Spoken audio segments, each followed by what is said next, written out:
Hello friends, कैसे हैं आप सब। Today we will start a new chapter. The name is surface area and volume. First of all you have to know some knowledge about the basic of surface area and volume. सबसे पहले इसकी knowledge, basic knowledge के लिए आपको पता होना चाहिए what is 2D and 3D figures. 2D figure बहुत अच्छी तरह से जानते होंगे। 2D का मीन होता है 2 डायमेंशनल फिगर और 3D का मीन होता है 3 डायमेंशनल फिगर। 2D क्या जानते हो कि 1D फिगर भी कुछ हो सकती है, 1 डायमेंशनल फिगर भी कुछ हो सकती है। Point is a 1 dimensional figure. 2 dimensional जिसके अंदर 2 डायमेंशनल गिवन होती है, जैसे कि आपका स्क्वायर, रेक्टेंगल हो गया, सर्कल हो गया, इस तरह के जिसमें भी 2 डायमेंशंस गिवन होती हैं वो आपका 2 डायमेंशनल फिगर होती है। लेकिन 3 डायमेंशनल फिगर में क्या हो सकता है? 3 डायमेंशनल फिगर में लेंथ, ब्रेथ एंड हाइट, तीनों जो डायमेंशन अगर उसकी गिवन होंगी that are called the 3 dimensional figure. Clear? जैसे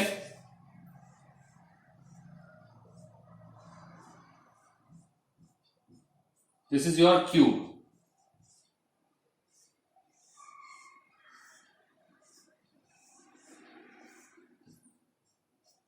this is your cuboid, sphere,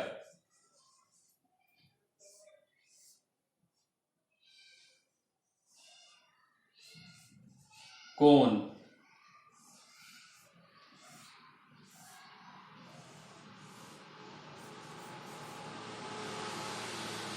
cylinder. 9th class में आप लोगों ने कुछ इस तरह की फिगर्स, 3D फिगर्स पढ़ी थी और उसी से रिलेटेड कुछ सरफेस एरिया और वॉल्यूम के फॉर्मूले और उनके ऊपर आपने क्वेश्चन सॉल्व किए होंगे। ठीक है, अब कुछ और चीजें आपकी आने वाली है सरफेस एरिया एंड वॉल्यूम की। तो धीरे धीरे इन सब के फॉर्मूले क्या होंगे, इनका बेसिक क्या होगा, ये सारा मैं आज आपसे डिस्कस करने वाला हूं। तो आपको 3D समझ में आ गया होगा। ऐसी फिगर जिसके अंदर 3 डायमेंशंस गिवन होती हैं, length, breadth and height are called 3 dimensional figures. ठीक है, तो एक चीज आप ध्यान से देखो कि अगर आपको 2 डायमेंशनल फिगर गिवन होगी तो you can only calculate area, only area. ठीक है, और इसमें आप कुछ भी कैलकुलेट नहीं कर सकते, केवल उस डायमेंशन की वैल्यू बता सकते हो जो 1 डायमेंशन आपको गिवन है। ठीक है, 2D होगा तो एरिया आप कैलकुलेट कर सकते हो। क्यों कर सकते हो? क्योंकि 2 डायमेंशन से always you can get the area. ठीक है, क्योंकि आप देख भी सकते हो कि एरिया की यूनिट क्या होती है, मीटर स्क्वायर होगी या सेंटीमीटर स्क्वायर होगी या यूनिट स्क्वायर, अगर मैं जनरल कहूं तो यूनिट स्क्वायर होती है। ठीक है, तो यूनिट स्क्वायर पॉसिबल कब है? जब आपके पास 2 यूनिट गिवन हो, उनको मल्टीप्लाई करोगे तो आपको क्या मिलेगा? एरिया। तो अगर 2 डायमेंशनल फिगर है तो उसमें आप केवल और केवल एरिया कैलकुलेट कर सकते हो, ना कि वॉल्यूम। लेकिन 3D फिगर में आप देख रहे हो कि वॉल्यूम की जो यूनिट होती है वो क्या होती है? यूनिट क्यूब होती है। मतलब अगर मीटर में दे रखी है तो मीटर क्यूब होगी, सेंटीमीटर में है तो सेंटीमीटर क्यूब होगी। ठीक है, तो इसका मतलब ये हुआ कि वॉल्यूम को कैलकुलेट करने के लिए कितनी डायमेंशन होनी चाहिए? 3 dimension, length, breadth and height. ठीक है, तो केवल 3D फिगर्स का वॉल्यूम बता सकते हो, इसलिए इस चैप्टर का नाम आया सरफेस एरिया एंड वॉल्यूम। अगर इसका नाम एरिया एंड वॉल्यूम होता, सरफेस क्यों आया? सरफेस इसलिए आया क्योंकि 3D फिगर जो है वो कुछ सरफेस से मिलके बनी हुई। जैसे आप किसी कमरे को, रूम को एज्यूम करो जहां बैठे हुए हो। ठीक है, उसमें आपको 6 वॉल दिखाई देंगी, अपोजिट 4 और फ्लोर एंड रूफ, 6 वॉल हो गई। तो उन 6 वॉल, ये 6 वॉल जो है ये आपकी 6 सरफेस कहलाएंगी और इन 6 सरफेस से मिलके आपका ये रूम बना है। रूम की अगर सारी लेंथ, ब्रेथ और हाइट सेम है तो ये क्यूब बनेगा, और अगर ये एक भी चीज अलग हो गई तो ये क्यूबॉइड बनेगा। ज्यादातर जो रूम होते हैं वो क्यूबॉइड होते हैं, जहां बैठे वो भी शायद क्यूबॉइड ही होगा। ठीक है, तो अब थोड़ा थोड़ा इसका कुछ और बेसिक्स मैं आपको बताता हूं। देखिए, ये जनरल नॉलेज के लिए एक क्वेश्चन बनता है, what is the difference between volume and capacity. What is difference between volume and capacity. आपने बहुत सारे क्वेश्चंस में 9th क्लास में देखा होगा कि कुछ क्वेश्चंस में बताया होगा कि वॉल्यूम क्या होता है और कुछ क्वेश्चन में पूछा है कि कैपेसिटी क्या होती है। आंसर दोनों में आप वॉल्यूम ही कैलकुलेट करते हो, लेकिन बेसिक डिफरेंस क्या होता है कैपेसिटी और वॉल्यूम के पीछे वो आपका जानना बहुत जरूरी है। देखो है बहुत छोटी सी चीज, छोटी सी चीज इसलिए है, मान लो आपके पास एक लकड़ी का एक बना हुआ एक सॉलिड पीस है, ब्रिक मान सकते हो आप, ईंट मान सकते हो। तो ईंट या जो लकड़ी का सॉलिड है, तो सॉलिड चीज के लिए ऑलवेज वॉल्यूम वर्ड्स यूज होता है, क्योंकि वो उसका वॉल्यूम है, वो उतनी स्पेस को ऑक्यूपाई करता है। लेकिन जो कैपेसिटी होती है वो ऑलवेज हॉलो मटेरियल की मांगी जाती है। मान लीजिए आपके पास कोई खाली पैकेट है किसी चीज का, तो उसके अंदर आप कितनी चीज भर सकते हो, तो वो उसकी कैपेसिटी हो जाएगी। जब वो बढ़ जाएगी तो वो उसका वॉल्यूम बन जाएगा। ठीक है, तो वॉल्यूम बेसिकली खाली जो पैकेट है आपके पास, उसके अंदर जो चीज भरी गई, वॉल्यूम बेसिकली उसका माना जाएगा, ना कि उस पैकेट का। पैकेट की कैपेसिटी रहेगी। ठीक है, तो ये डिफरेंस है वॉल्यूम और कैपेसिटी का। ठीक है, एक क्वेश्चन आता है, what is prism and what is pyramid.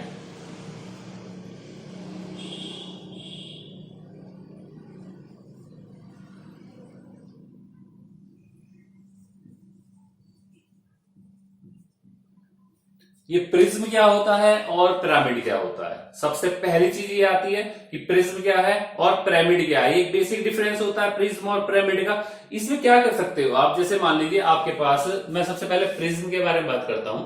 Prism क्या होगा, आपके पास बहुत सारे स्क्वायर्स हैं। ठीक है, आपने एक स्क्वायर रखा, फिर उसके ऊपर एक स्क्वायर और रखा, फिर एक स्क्वायर और रखा, फिर एक स्क्वायर और रखा। तो इसका मतलब क्या हुआ कि जो उसका बेस था, जो आपके मॉडल का जो बेस था वो स्क्वायर था, और जो टॉप था वो भी सेम स्क्वायर था। ठीक है, तो ये क्या बनेगा, ये प्रिज्म बनेगा। ठीक, यानी कि बेस के एग्जैक्टली इक्वल अगर आपका टॉप आ रहा है, that is called the prism. And what is pyramid. Pyramid अगर बेस तो आपका कुछ भी हो, लेकिन ऊपर आप उसको एक पॉइंट पे लाके ऐड कर देते हो, तो that is called the pyramid. Pyramid के बारे में आप बहुत अच्छी तरह जानते भी होंगे। तो जो ये 3D फिगर्स हैं सारी, तो इसमें क्या होगा देखिए, it is prism, square prism, और cube it is rectangular prism. देखिए ये पिरामिड होगा, क्योंकि इसका जो बेस है वो सर्कल है, और इस बेस को आप ऊपर करते करते करते एक पॉइंट पे आ गए, तो कोन इज ए पिरामिड। और ये सर्कुलर पिरामिड है और ये सर्कुलर प्रिज्म है। ठीक है, समझ में आया डिफरेंस क्या होता है प्रिज्म और पिरामिड का। तो ये बेसिक डिफरेंस होता है प्रिज्म और पिरामिड का। इन सबको आप एक बार देख लीजिए, इसका स्क्रीनशॉट लीजिए, मैं यहां लिख भी देता हूं। It is circular pyramid, it is circular prism. समझ में आया। तो ये भी प्रिज्म होगा, ये भी प्रिज्म होगा। ठीक है, अलग अलग नाम से आप इसको लिख सकते हो। तो आप इसको एक बार स्क्रीनशॉट ले लीजिए, और अगर नहीं समझ में आया तो इसको एक बार रिपीट करके देखिए वीडियो को। मैं भी कुछ क्वेश्चंस के साथ और कुछ इसके बेसिक के साथ और भी आपके सामने आता हूं, आप इसका एक बार स्क्रीनशॉट ले लीजिए।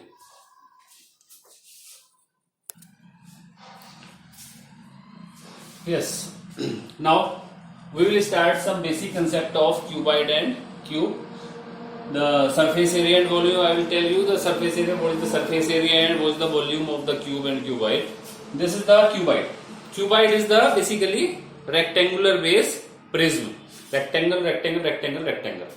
तो ये जो प्रिज्म है आपका, ये बेसिकली 6 सरफेसेस से बना हुआ है। जैसे कि आप एज्यूम, जहां पर आप बैठे हुए हैं जिस रूम में, आप उसको एक क्यूबॉइड एज्यूम करिए। ठीक है, तो उसमें आप देखते हो कि एक तो आपके पास जिस फ्लोर पे आप बैठे हुए वो फ्लोर है नीचे वाला, फिर एक रूफ होगी ऊपर, और 4 वॉल्स होंगी चारों तरफ। ठीक है, तो जिस पर आप बैठे हुए हो उसकी लेंथ और ब्रेथ, जो फ्लोर है आपका उसकी लेंथ और ब्रेथ आप मान लीजिए एल और बी, ये वो फ्लोर है आपका। तो इसको मैं काट के अगर यहां रखता हूं तो एल और बी ये हो गया, ये फ्लोर हो गया आपका। ठीक है, सेम रूफ की डायमेंशन होगी, रूफ ये भी L और B ही होगी, ठीक है। अब जो सामने वाली वॉल है, जहां बैठे हुए हैं उसके सामने वाली, जस्ट सामने वाली जो वॉल है, देखिए उसकी डायमेंशन क्या होगी, उसकी हाइट तो h होगी और एक डायमेंशन L होगी, ठीक है। तो वॉल 1 लिख देता हूं इसको, एक तो L हो गई ये वाली सामने वाली डायमेंशन, और जो हाइट है इस वॉल की वो h हो गई, L और h, ठीक है। सेम डायमेंशन जस्ट अपोजिट जो वॉल है मेरे पास उसकी होगी, तो इसको वॉल 2 लिख सकता हूं मैं, इसको वॉल 2 लिखेंगे W2, ये L और H सेम डायमेंशन होगी। अब जो राइट हैंड साइड वाली डायमेंशन है, जो वॉल है, उसकी डायमेंशन क्या होगी, उसकी हाइट भी H होगी और जो नीचे वाली डायमेंशन होगी वो B होगी, ठीक है, B और H, ठीक, तो W3 और सेम होगी अपोजिट साइड W4, B और H, ठीक है। तो अभी आपने ये देखा कि ये सारे जो एक क्यूबॉइड बना हुआ था ये 6 सरफेसेस से मिलके बना हुआ था, अगर मैं इन सबको आपस में ज्वाइन कर दूं तो ये मेरा क्यूबॉइड बनेगा, ठीक है। तो इसका मतलब अगर मैं सरफेस एरिया कैलकुलेट करना चाह रहा हूं, सरफेस एरिया, तो वो क्या होगा, तो उसको बोलेंगे, अगर ये हम 6 के 6 सरफेस का एरिया निकाल रहे हो आप, तो इसको बोलेंगे हम टोटल सरफेस एरिया। क्या बोलेंगे, टोटल सरफेस एरिया, ठीक है। ध्यान देना मेरी बात का कि अगर हम सब सरफेस का एरिया कैलकुलेट करते हैं तो वो होगा आपका टोटल सरफेस एरिया, ठीक है। और अगर आप रूफ को और फ्लोर को हटा दो, रूफ और फ्लोर को आप हटा दो, तो वो होगा आपका लेटरल सरफेस एरिया। क्या होगा,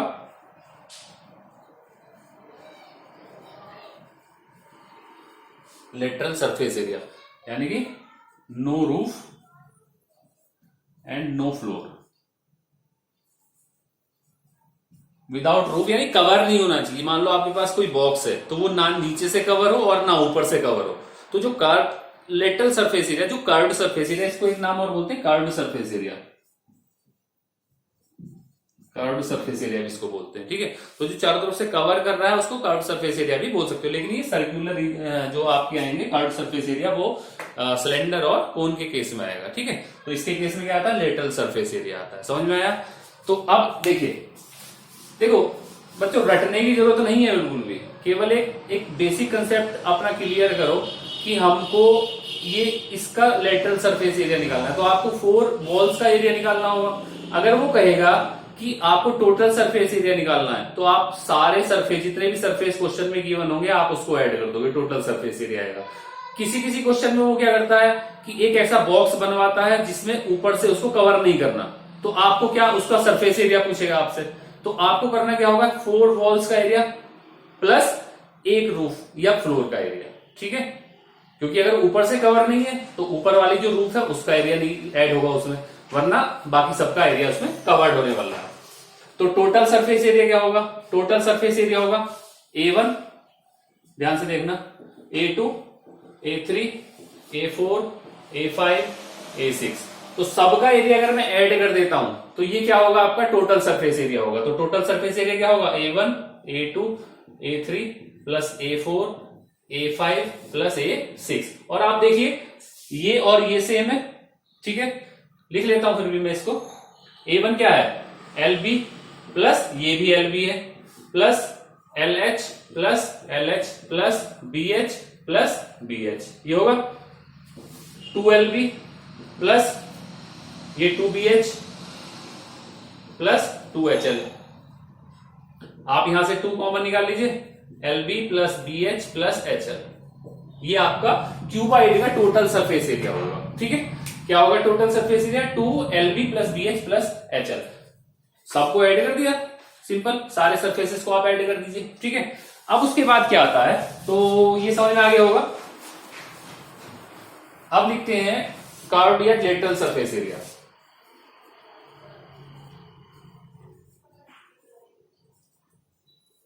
इसको TS से भी बोलते हैं, इसको LS से बोलते हैं, लेटरल सरफेस एरिया, ठीक है। अब मैंने क्या बताया था, लेटरल सरफेस एरिया क्या होगा, उसमें आप फ्लोर और रूफ का एरिया ऐड नहीं करोगे, इसका मतलब आपको A1 और A2 ऐड नहीं करना है, ठीक है। तो लेटरल सरफेस एरिया क्या होगा, A3, A4, A5, A6, ठीक है। A3 क्या है, LH plus LH plus BH plus BH, 2LH plus 2BH 2h common l plus b। ठीक, तो ये आपका क्या होगा लेटरल सरफेस एरिया। रटने की दोस्तों कोई भी जरूरत नहीं है, करना क्या होता है केवल एक बेसिक कंसेप्ट समझिए कि पूछा क्या गया, किसका एरिया पूछा गया है, उन सबका एरिया, क्योंकि आप 2D फिगर का सबका एरिया जानते हो। ठीक है, ये रेक्टेंगल है, रेक्टेंगल का एरिया जानते हो। स्क्वायर के केस में आ जाता है क्यूब, क्यूब क्या है सेम क्यूब होता है, इसमें 6 सरफेसेस तो आपको रेक्टेंगुलर मिलेंगे, लेकिन क्यूब में आपको 6 सरफेसेस जो मिलेंगे वो स्क्वायर मिलेंगे। ठीक है, तो स्क्वायर में आपके पास 6 सरफेसेस हो गए, एक सरफेस का एरिया कितना होगा स्क्वायर का, क्योंकि 6 के 6 आपके पास क्या है स्क्वायर है। ठीक है, तो ये क्या है इक्वल टू 6 स्क्वायर सरफेसेस ये होगा। ठीक है, तो 6 स्क्वायर सरफेसेस का जो टीएसए होगा 6a स्क्वायर होगा, क्योंकि एक स्क्वायर सरफेस का एरिया कितना होता है a स्क्वायर, अगर डायमेंशन ए दे रखी है। ठीक है, तो 6a स्क्वायर होगा। और मैं कहूं लेटरल सरफेस एरिया अगर कैलकुलेट करना है तो लेटरल सरफेस एरिया में आप एक रूफ का और फ्लोर का एरिया नहीं ऐड करोगे, इसका मतलब 2a स्क्वायर आप ऐड नहीं करोगे, तो बचा कितना है 4a स्क्वायर बचा। तो ये क्या होगा एलएसए और टीएसए ऑफ क्यूब होगा। ठीक है, क्लियर है। इसी तरह वॉल्यूम का भी कर सकते हैं, क्योंकि इसमें कोई ज्यादा वो नहीं है। वॉल्यूम इसको मैं मिटा देता हूं,